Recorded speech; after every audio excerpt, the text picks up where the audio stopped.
électeurs. Merci, M. Juanico. Merci, Monsieur le Président.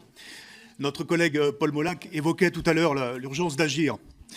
Et il n'a pas tort. Ces dernières années, ces derniers mois, ces dernières semaines, un certain nombre d'affaires, un certain nombre de comportements ont nourri, ont alimenté le sentiment de défiance qui aujourd'hui est très haut dans le pays entre nos concitoyens et les élus qui les représentent. Mais nous ne partons pas de rien en matière de confiance dans l'action publique. Et depuis 1988 et Michel Rocard, ce sont une quinzaine de textes de loi qui ont été votés et qui ont permis de mieux encadrer, en particulier, le financement des partis politiques et les campagnes électorales. Je cite en particulier la loi sur la transparence de la vie publique de 2013, qui a permis la création de la Haute Autorité pour la transparence de la vie publique. Donc, ce que nous devons faire dans ce nouveau texte, c'est de compléter utilement, de renforcer, là où il y a des vides juridiques, une législation qui est déjà robuste. Il y a de bonnes choses dans le texte. L'interdiction des emplois familiaux, la question du durcissement des peines d'inéligibilité pour les élus qui sont condamnés pour absence de probité, le renforcement du contrôle et de la transparence sur l'IRFM. Nous avons commencé à le faire, mais à condition, bien évidemment, que ce renforcement de la transparence ne conduise pas à ce que l'on recrute à l'Assemblée nationale 50 fonctionnaires supplémentaires, alors que nous-mêmes, en tant que députés, Manuel Valls avait raison tout à l'heure sur le rôle du député, nous avons besoin de moyens supplémentaires pour mieux contrôler l'exécutif et pour mieux évaluer les lois. Mais par contre, ce texte peut être l'occasion d'aller plus loin en termes de transparence et d'exemplarité pour mettre la vie publique à l'abri des intérêts financiers privés et des influences étrangères. Je veux citer deux propositions que nous ferons par amendement, Madame la Ministre.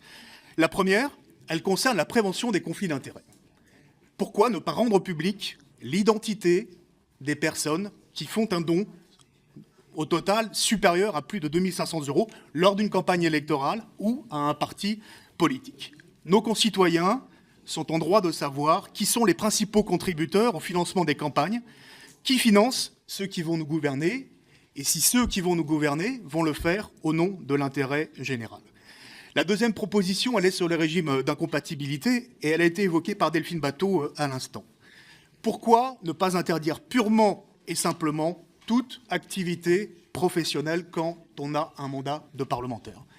Aujourd'hui, il existe une inégalité de fait entre les fonctionnaires, qui eux, bien évidemment, ne peuvent pas rester fonctionnaires, et puis un certain nombre de dérogations qui existent pour des activités professionnelles, notamment les professions libérales. Et si ceux-là même veulent pouvoir continuer à se former pour ne pas perdre leurs compétences, il y a la formation continue gratuite, ce n'est pas la peine d'être rémunéré pour cela. Donc un principe clair, étanche, pas d'activité professionnelle quand vous êtes un mandat parlementaire, vous êtes député à plein temps. Et puis ma dernière question, et j'en termine par là, elle ne concerne pas forcément le texte de loi en lui-même, mais ses conséquences, notamment pour la Commission nationale des comptes de campagne et de financement de la politique. C'est une institution qui fait bien son travail, qui a des missions de plus en plus étendues, et on va renforcer bien évidemment son rôle à l'occasion de ce nouveau texte de loi. Madame la Ministre, comptez-vous renforcer les moyens humains, matériels et budgétaires de la Commission nationale des comptes de campagne et de financement de la politique et de la Haute Autorité pour la transparence de la vie publique, car bien évidemment, ces deux institutions-là ont besoin que nous les soutenions dans leur travail au quotidien. Merci. Bien, il me reste